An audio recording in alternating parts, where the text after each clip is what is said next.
أحمد سيد المرسلين وعلى آله وصحبه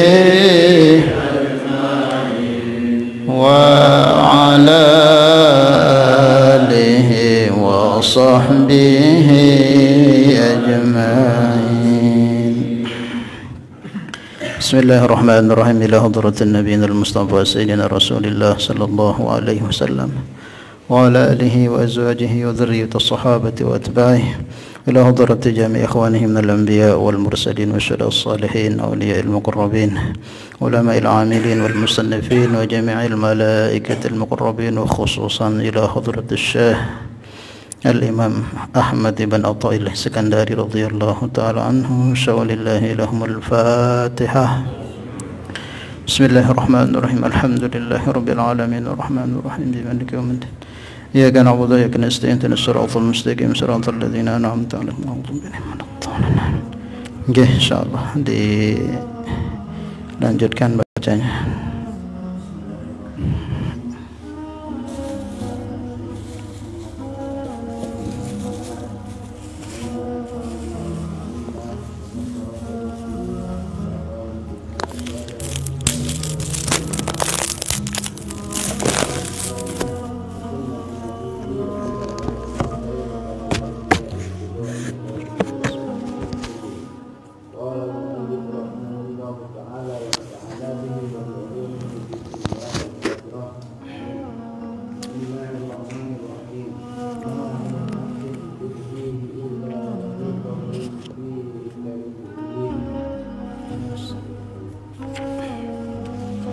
Bismillahirrahmanirrahim.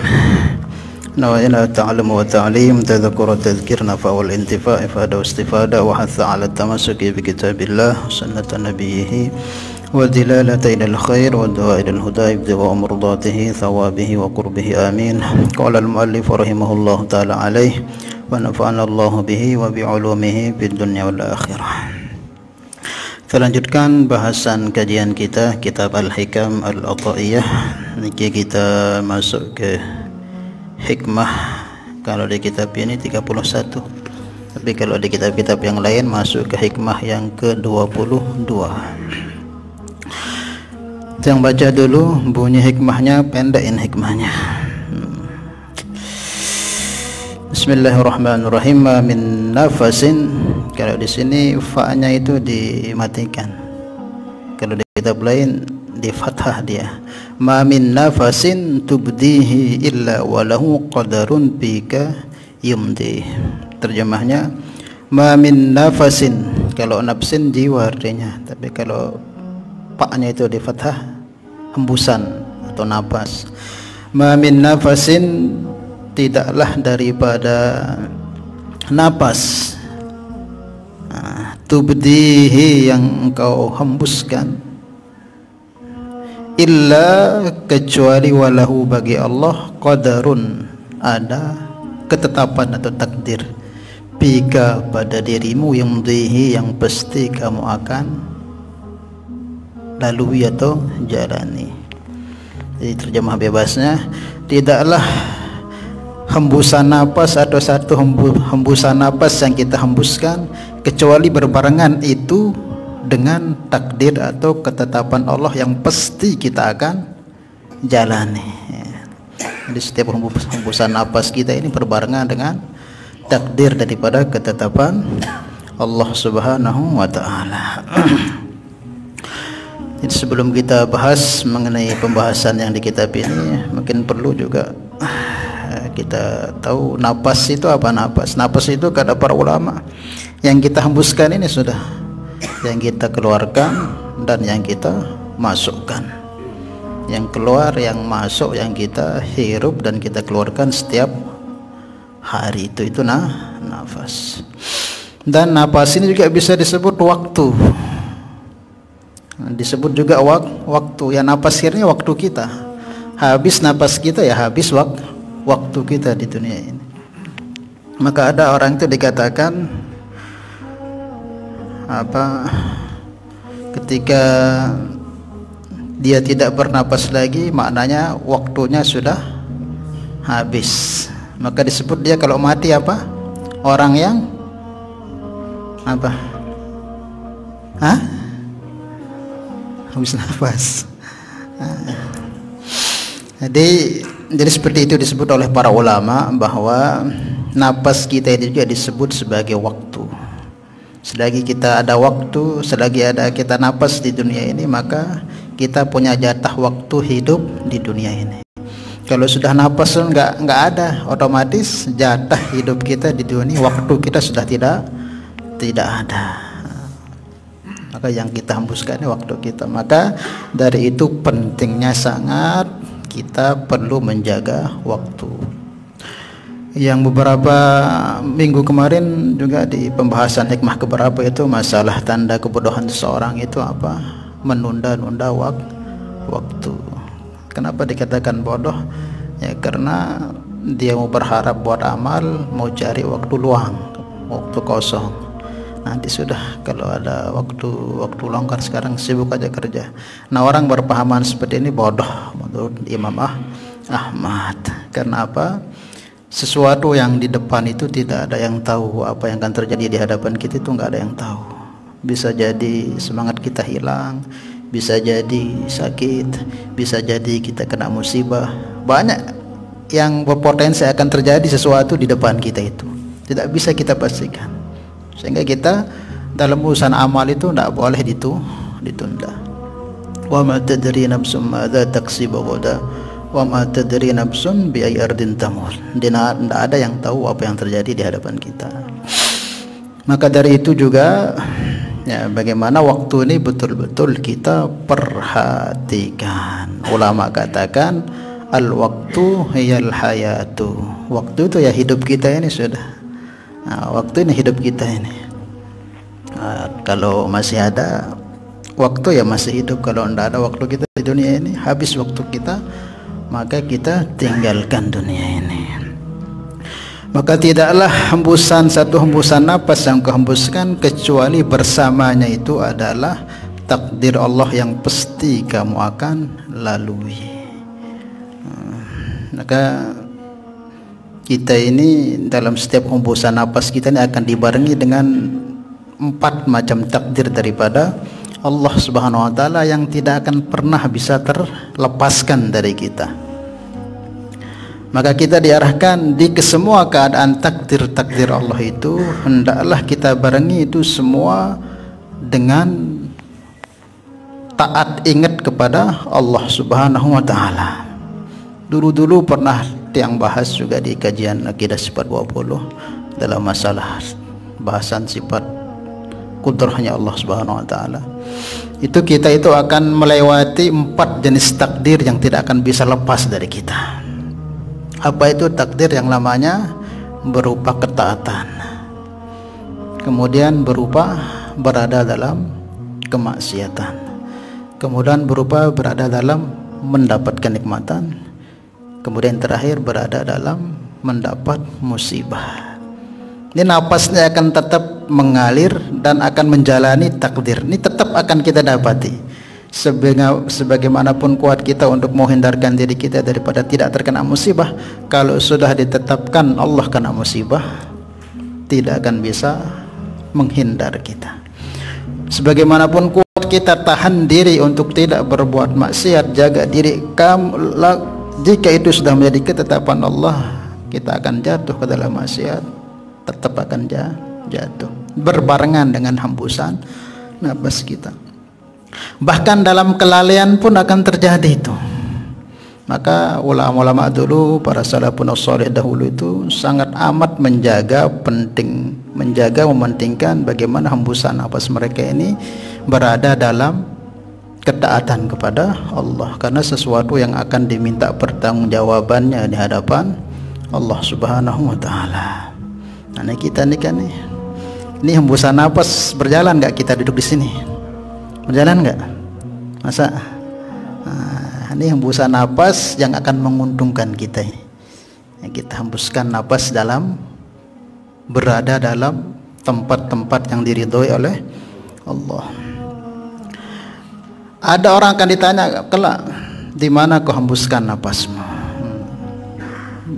Akan ditanya oleh Allah. Jika seperti ini keadaan kita, ya beruntung, bersyukur kita kepada Allah Subhanahu wa taala. Ya Allah, waktuku atau hembusan napasku telah ku keluarkan di dalam majlis ilmu, dalam ketaatan kepadamu. Bersyukur kita kepada Allah Subhanahu wa taala. Kemudian yang memakan Allah Subhanahu wa taala, kadang juga kita akan berada dalam musibah. Musibah ini juga suatu hal yang tidak akan bisa kita hindari, karena itu menjadi takdir dan ketetapan Allah Subhanahu wa taala. Namanya manusia, selagi dia ada di dunia ini tidak akan lepas daripada ujian. Maka jangan kita minta kepada Allah, ya Allah, selesaikan masalah-masalahku. Ini doa seperti ini kurang pas sebenarnya. Kalau selesai masalah kita, mati sudah. Kalau selesai masalah kita mati. Selagi hidup di dunia ini, masalah akan tetap datang. Maka yang benar itu minta supaya masalah-masalah yang kita hadapi ini diringankan oleh Allah. Kalau mau selesai masalah, ya mati sudah, tidak ada masalah sudah. Selagi kita hidup di dunia ini, siapapun, wala dia nabi sekalipun, dia akan kena namanya musibah. Bahkan itu jadi tujuan hidup kita juga diciptakan. Di samping ibadah, diuji itu. Dalam Al-Quran Allah Subhanahu wa firmankan, inna khalaqnal insana min nutfatin amsyajin nabtalih, kata Allah, aku ciptakan manusia ini dari setetes air yang amat hina, itu air mani, nabtalihi, kemudian aku uji. Jadi tujuan hidup kita juga diuji oleh Allah. Jangan pernah kita merasa tidak akan kena ujian, apalagi kita orang muslim. Lebih lagi secara umum kafir Islam akan diuji oleh Allah, terkhusus lagi orang mukmin, terus lagi orang mukmin yang lebih lagi kuat imannya. Maka orang yang paling berat ujiannya para nabi, asyadul bala al-anbiya. Cuman walaupun berat begitu, namanya dia itu orang yang dekat dengan Allah, berat dipandang oleh orang, tapi bagi mereka itu ringan. Karena apa? Dimudahkan oleh Allah. Kadang kita itu serius dengan ya Allah nganile beri musibahna. Lagu sak ngalami no ya biasa-biasa. Itu pertanda orang itu memang diringankan oleh Allah dalam permasalahannya. Paham ya? Dulu pernah yang kasih amalan itu, apa amalan itu, ada masih ingat? Ya latih. Baca berapa? Nah, lupain dari itu. Jamaah yang bisa jawab 129 itu dibaca setiap habis sholat, atau minimal pagi sore dibaca. Kemudian di akhiri sebagaimana Imam Syafi'i katakan, selepas beliau amalkan itu, beliau tambah dengan doa, nas'aluka ya Allah al-lutfa fi ma jarat bihil maqadir. Ya Allah, aku mohon minta kepadamu kemudahan dalam setiap takdir-takdir yang akan berlaku pada diriku. Jadi walaupun besar berat kayak apa yang menimpa takdir kita itu, tapi Allah akan berinya dengan kasih sayang. Jadi walaupun berat kelihatannya sama orang, tapi kita hadapi itu ringan karena dikasihnya oleh Allah dengan indah gitu. Tapi ada orang itu masalahnya kecil, tapi masya Allah gelisah, takutnya kayak apa. Nah, caranya Allah dikasih itu ditimpakan di hadapannya. Nah, maka caranya supaya dia ringankan itu, di samping kita doa, amalkan ya latif, ya latif, ya latif, ya latif itu setiap hari, sepagi sore minimal atau habis sholat 129, ditambah doanya Imam Syafi'i. Insya Allah ringan masalah-masalah yang kita hadapi, dia akan dironggarkan dada kita oleh Allah. Kita lanjut ke pembahasan, dan itu pun akan mengenai kita, tidak akan bisa lepas dari situ. Maka bagaimana juga di setiap takdir yang menimpa kita berupa musibah itu, jangan menjadikan kita terjauh daripada Allah Subhanahu wa taala. Karena musibah itu juga bukti tanda Allah sayang kepada kita. Dalam hadis Nabi sallallahu alaihi wasallam sabdakan, jika Allah sayang kepada satu kaum, ibtalahum, Allah akan puji dia. Jangan kita katakan musibah-musibah diri apa dan jangan. Itu bisa jadi akan meningkatkan derajat kita, Kalau kita memang orang yang tidak ada salah, misalnya kok saya ini padahal ngaji rajin, sholat berjamaah rajin, ngajak-ngajak orang dalam kebaikan rajin, kok banyak sekali masalah. Jangan suuzon kepada Allah. Berarti itu Allah mau angkat kita punya derajat. Dan dikatakan apa aja masalah nih, salah aku ngene diri masalah, padahal salah apa suku gawe kebaikan. Jangan suuzon.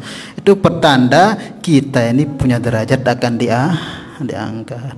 Tapi kalau kita ini ada buat dosa kesalahan, kok tiba-tiba kena musibah.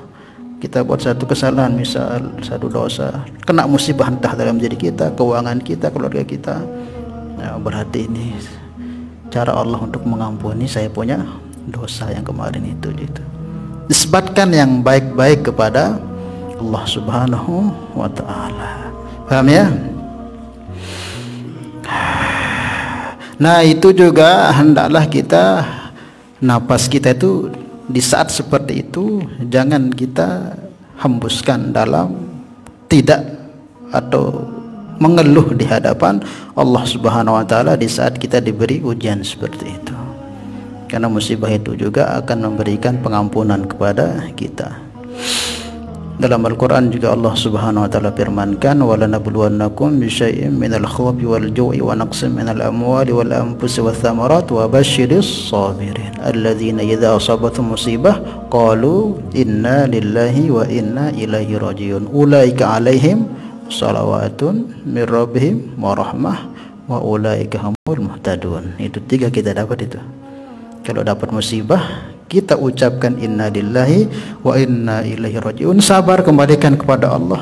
YP ya sabain, ya berharap apa namanya buat diriku. Kita sabar menerima itu, kita katakan inna lillah ulaika alaihim salawat, dapat kita salawat mir rabbihim dari Allah. Allah lo bersalawat kepada kita, beruntung. Wa rahmah, dan dapat rahmat dari Allah.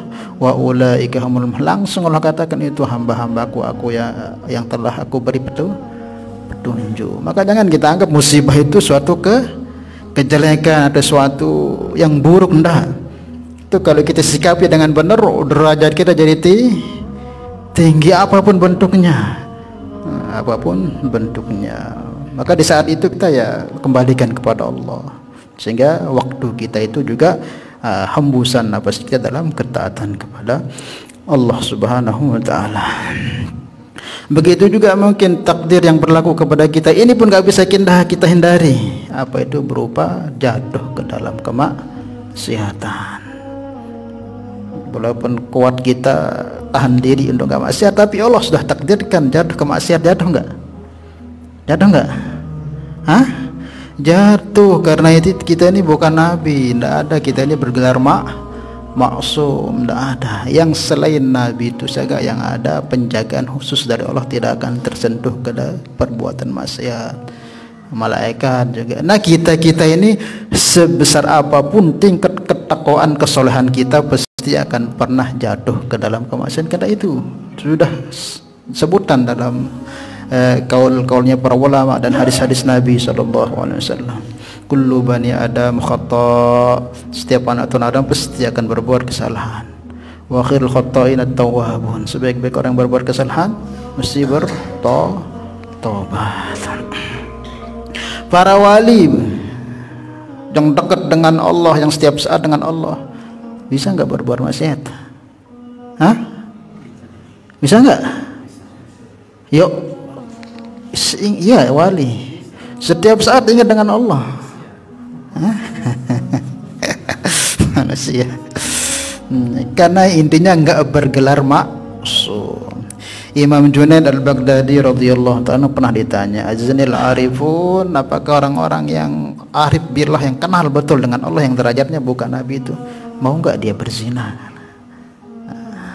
Dijawabnya apa? Wa kana amrullahi qadran maqdura. Mau aja, kalau sudah Allah takdirkan, tidak bisa apa-apa dia. Kalau sudah tentukan berbuat seperti itu, dia akan lakukan. Nah, kalau sudah Allah tetapkan, tidak akan bisa menghindar. Karena tidak ada kita ini diberi stempel maksum yang selain daripada para nabi tersebut. Mahfuz, iya, dijaga. Nah, bisa juga wali seperti itu, cuman ya bedalah maksiatnya. Wali nggak akan sampai berzina, Ya, mungkin lupa sedikit dengan Allah, itu mereka anggap suatu maksiat yang besar. Sebagaimana dalam qaul di dalam kitab Ihya Ulumuddin oleh Imam Al-Ghazali disebutkan, hasanatul abrar sayyiatul muqarrabin, kebaikan yang dibuat oleh orang abrar itu di hadapan orang yang muqarrab dengan Allah maksiat. Ini contohnya supaya kita nggak samakan antara maksiat kita dengan para wali. Hasanatul abrar sayyiatul muqarrabin, kebaikan yang dibuat oleh orang abrar. Abrar ini ya orang-orang yang senang berbuat kebaikan. Sudah kayak kita ini senang zikir, senang ngaji, senang zikir, senang buat kebaikan. Tapi kadang perbuatan baik yang kita buat nih di sisinya orang-orang muqarrabin itu maksiat. Kok bisa Ustaz? Iya, makanya beda maksiatnya. Jadi kita kan biasa nih, kita sering istighatsah, wirid, zikir, la ilaha illallah, la ilaha zikir. Lisan doang lagu ate Mbah Jaganing nah. Mbah Jaganing nah, kadang kuat-kuatan. Nah, seperti itu. Nah, zikir yang seperti itu di hadapan orang muqarrab maksiat itu. Zikir yang tidak hadir hati itu maksiat. Lalu bagi kita aja keuntungan luar biasa, tapi yang taufik untuk lisan kita menyebut Allah walaupun hati belum. Tapi bagi orang muqarrab itu ya maksiat, itu zikir seperti itu. Dalam amal kebaikan aja dianggap maksiat. Jadi supaya enggak kita samakan antara maksiat kita dengan maksiatnya orang-orang soleh terdahulu. Nah, begitu juga tatkala kita jatuh ke dalam sesuatu hal yang tidak kita inginkan berupa kemaksiatan, jika sudah ketetapan Allah akan terjadi, maka dari itu ya kita cepat kembali. Ini perintah Allah Subhanahu wa taala, jika jatuh dalam maksiat cepat kembali bertobat. Kemarin juga sudah yang sampaikan itu di pengajian di masjid itu, masalah bedanya maksiat kita dengan para wali. Ya, itu ada 3, kurang lebih ada 3. Kalau kita maksiat apa? Sebelumnya sudah kita rencanakan maksiat kita itu. Mau tegapeng lu ibadi nih, badi sampi nih. Apa dah nih badi kerita nih ada apa odo buat acara si terencanaan maksiat. Nah, walaupun dia beli ya mungkin lali atau apa, intinya bukan hura-hura, sudah rencanaan. Wali tonde wali no perjalanan sekejap tersentuh iri liatin langsung istighfar. Tiba-tiba wali no yang dia narak ingin maksiat, tapi jika itu terjadi tidak bisa dihindari. Jalan-jalan ngelihat maksiat. Kita kan sengaja peta dengan sengaja peta HP biasa anu gitu. Wali itu enggak, maksiatnya itu tanpa disadari langsung jatuh. Itu wali. Kalau kita kan perencanaan sebelumnya itu sudah kita rencanakan apa yang kita buat, acara apa. Kemudian yang kedua, para aulia Allah itu mereka kalau maksiat itu langsung tobat. Enggak dinikmati itu lah, kita kan barang bagus dinikmati dulu baru tobat istighfar. Wali nun sudah begitu langsung istighfar, nangis. Kalau sufi-sufi terdahulu itu tuh ngelihat maksiat itu langsung disentol matanya gitu, lisannya kalau udah langsung digunting. Karena sufi itu berat memang. Nah, kalau kita kan nikmati dulu baru istighfar, baru ngaji kan ampun sedosa-dosa. Nah, seperti itu. Kemudian tidak isror, tidak berterus-terusan. Jatuh situ langsung dibuat lagi. Kalau kita kan cuma iya malah kita gawe, cuma iya semuanya kita gawe. Nah, itu bedanya. Nah, jika kita terjatuh ketetapan Allah berupa seperti itu, ya kita cepat-cepat istighfar dan bertobat supaya hembusan napas kita ini tidak terus berada dalam kemaksiatan kepada Allah, sehingga ketika ditanya, ya Allah, aku sudah istighfar, tobat, sehingga tidak ada hisab yang jelek oleh Allah. Begitu juga ketika berada dalam kenikmatan. Paham ya? Ya. Kemudian terkhusus untuk namanya kitab ini kan terkhusus untuk para salikin oleh Imam Ahmad Ibn Athaillah, dikarang untuk para murid-murid beliau. Maka terkhusus bagi para salikin menjaga waktu ini betul-betul sangat diperhatikan, terutama masalah hembusan napas. Itu melatih mereka itu untuk bisa rohaniyah mereka itu agar tetap bisa mendapat naungan daripada Allah Subhanahu wa taala. merasa tetap bersama Allah, dekat dengan Allah Subhanahu wa taala. Maka ada Al-Imam Junaid, Abdul Qasim Junaid Al-Baghdadi, beliau mengatakan laisa syai'un athqalu atau asyaddu ila awliyaillah min hifdzil anfas indal awqat. Tidaklah perkara yang sangat betul-betul diperhatikan, dijaga oleh para orang-orang pencari Allah, orang-orang yang ingin atau para salikin atau wasilin itu, melainkan mereka betul-betul menjaga napas mereka dalam setiap keadaan. Jadi setiap keadaan itu yang dipikirkan itu bukan keadaannya, waktunya bagaimana tetap napas ini tidak lepas lupa kepada Allah. Ya mungkin kadang pas kita begini masih bisa kita jemput Allah, tapi nanti kita berada di tempat kelalaian apa itu kadang telang. Kadang telang. Nah, wali aulia itu orang saleh kan setiap apapun keadaanmu dalam keadaan begini tetap, mau keadaanmu tidur, mau keadaanmu kemanapun posisinya itu terus tidak pernah lepas Allah. Maka ada yang mengajarkan para tokoh sufi dulu itu untuk zikir anfas ini, ada yang mengajarkan keluar masuknya pakai lafaz Allah, hembus keluarkan Allah, tarik Allah. Ada yang mengajarkan keluarnya Allah, masuknya Muhammad. Ada yang mengajarkan keluarnya subhanallah, masuknya alhamdulillah. Jadi intinya ya jangan sampai ada nafas yang keluar tanpa diiringi dengan ingat Allah subhanahu. Itu yang dilatih oleh para tokoh-tokoh sufi dulu sehingga mereka terbiasa. Cuman ada ulama kita ngarahkan kita untuk membiasakan supaya ini bisa langgeng, itu biasanya diarahkan kita untuk ketika tidur. Ketika mau tidur itu kan kosongkan pikiran, itu sambil tidur itu latihan Allah terus nanti lama-lama terus kita buat nikmat, dada nikmat, semua enak, tenang pikiran, bangun tidur seger, nanti lama-lama akan terbawa terus keluar ketika sehingga apa, jika itu kita buat insya Allah ya, kalau sudah terus itu kita buat berarti zahir batin kita sudah akan dibimbing oleh Allah Subhanahu wa taala. Insyaallah ya. Nah, terkhusus untuk para salikin, masalah keluar masuknya napas itu betul-betul dijaga itu. Kalau sedikit kita lalai, tidak bisa sudah itu.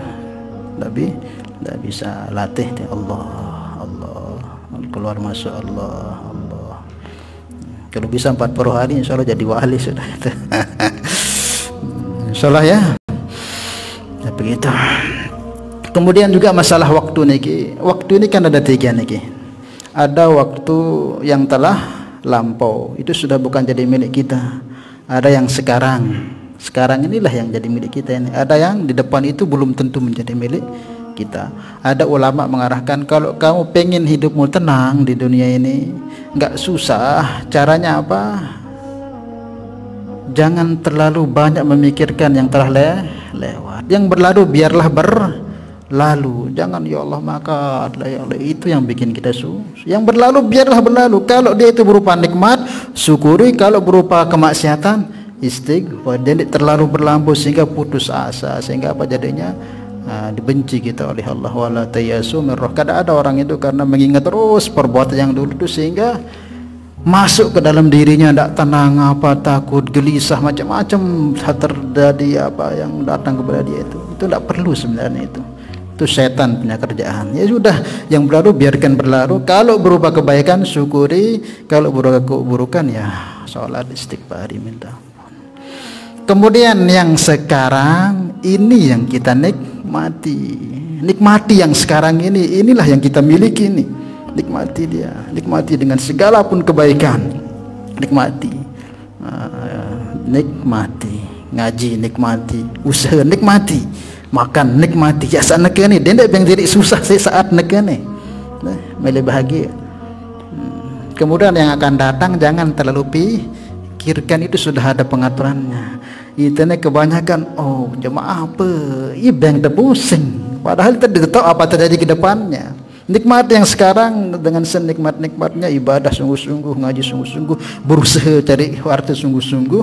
Untuk ke depan itu ya sudah, itu bukan urusan kita, itu urusan Allah Subhanahu wa taala. Ini kadang orang itu belum waktunya datang sudah ya Allah apa Malah bisa mati besok, itu sudah ditinggalkan dunia ini, sudah kita pusingkan perkara yang belum kita hadapi.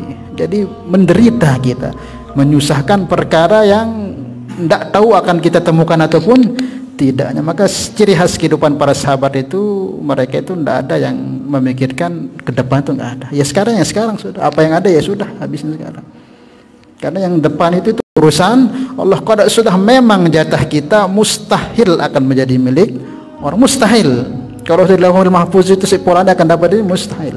Maka sekarang ini kerja dunia sungguh-sungguh, ngaji sungguh-sungguh sana kene. Ya milik tene. Maksiat sedih sungguh-sungguh maksiat, sungguh-sungguh tinggalkan. Ketaatan kebaikan, kerja dunia sungguh-sungguh. Insyaallah mun tegawe, insyaallah ke depannya enak. Ini saking sibuknya pikir di depan jemaah apa, sehingga malas nih berusaha. Wah lelah mikir deh berusaha. Malah dari kan hancur jadinya. Sekarang inilah sungguh-sungguh ke depan itu enak jadinya nanti. Itulah urusan Allah Subhanahu wa taala. Yang jadi milik kita itu yang sekarang ini, sudah nikmati yang sekarang ini, jangan disia-siakan. Apa misalnya ya? Oke, mungkin ada yang ditanyakan sebelum kita lanjutkan. Iya. Usahakan yang kaitan dengan pembahasannya jangan masukkan ke fikih di sini. Fikih insyaallah besok kita bahas minggu depan biar enak. Dari rumah kita sudah berniat berbuat maksiat kan? Tapi setelah kita datang di tempat itu, di sana kita ingat bahwa kemaksiatan itu kan dosa. Iya. Nah, lantas kita mengucapkan istighfar, kita balik lagi ke rumah. Apakah niat kita dari rumah menuju ke tempat maksiat itu sudah tercatat atau bagaimana? Kalau sudah masih niat, masih lek balik misalnya niat ya masih lek balik, dia mana langkahan naik yang dia tulis. Lah udah melangkahan naik tercatat. Nah, tercatat loh anu. Lagu sampai ada gerbang kafe no, misalnya kafe contohnya. Kafe no aja ada nginem atau apa lah nauzubillah. Sampai itu astagfirullah, istighfar. Nih larangan itu seni neraka. Balik sini dengan istighfar sudah menjadi kafarah. Menjadi kafarah dosa-dosa langkah-langkah tadi itu. Karena disebutkan dalam Al-Qur'an, innal hasanat yudhibnas sayyi'at dzalika dzikra lidzakirin. Setiap kebaikan itu akan menghapus keburukan. Maka lama doa gawe keburukan itu cepat barengi dengan kebaikan, itu penghapusnya, itu penghapusnya. Insya Allah lamun dia istighfar terus ditulak nyesal doang, nyesal itu juga termasuk istighfar, itu pengampunan dosa juga nyesalnya itu. Lagu lamun udah berangkat dokter ipah ku narak kepeng ku ya kurang peduli. Dan apa kan takut si Allah Taala. Mahal kepira banyak mau nak kepeng udah tulak. Tetap dosa walaupun dia gawe karena sudah melangkah. Paham tak ini? Paham. Ada lagi? Iya. Apa? Apa kan Rasulullah? Ngeluh. Oh, ngeluh. Iya, mengeluh. Iya, mengeluh sama Allah itu. Iya. Iya. Daripada mengeluh sama manusia. Iya. Tertawain atau iya. Iya. Iya.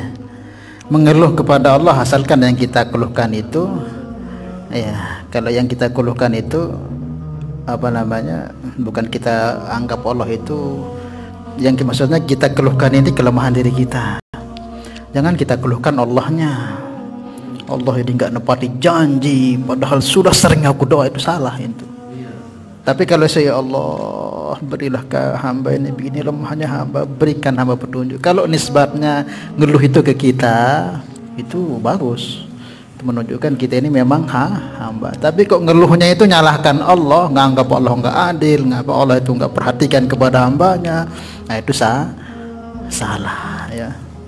Nah, ngeluh itu malah ngeluh dalam artian ya mengeluhkan diri kita ini yang begitu hina rendah ini depan Allah, itu dipuji sangat oleh Allah.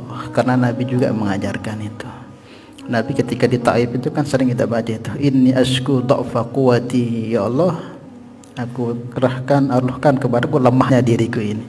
Bukan disalahkan kaumnya itu, lamun itu berdakwahnya kan kaumnya kita dakwahin, kita salahin.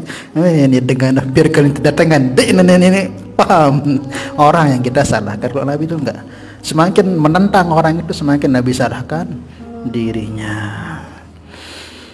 Ada lagi? Iya. Iya.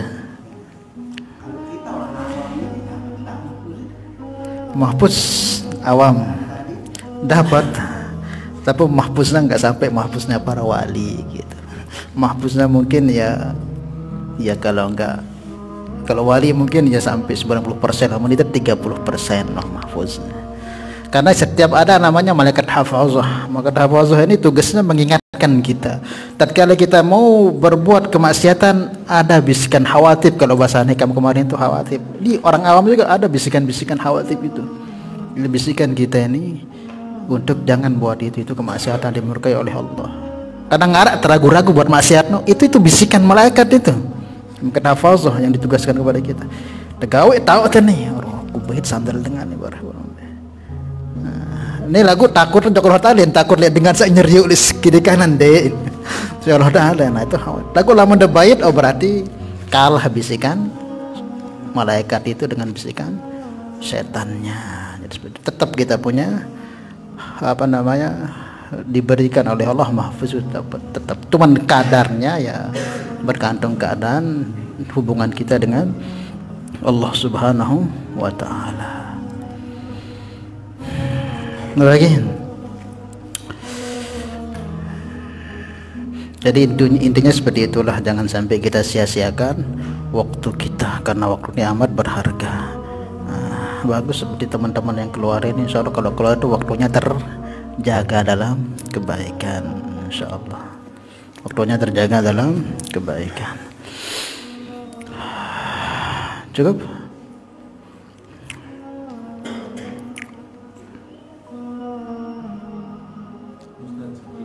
Ya.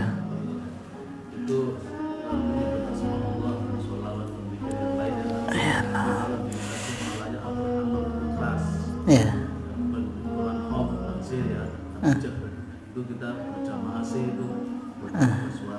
Abah Nom ini muridnya Abah Aos ya. Tasikmalaya. Ya. Kenapa itu? Ya. Ya. Dia ndak melarang zikir keras gitu. Terus? Apanya yang ditanyakan? Apanya yang sampean tanyakan?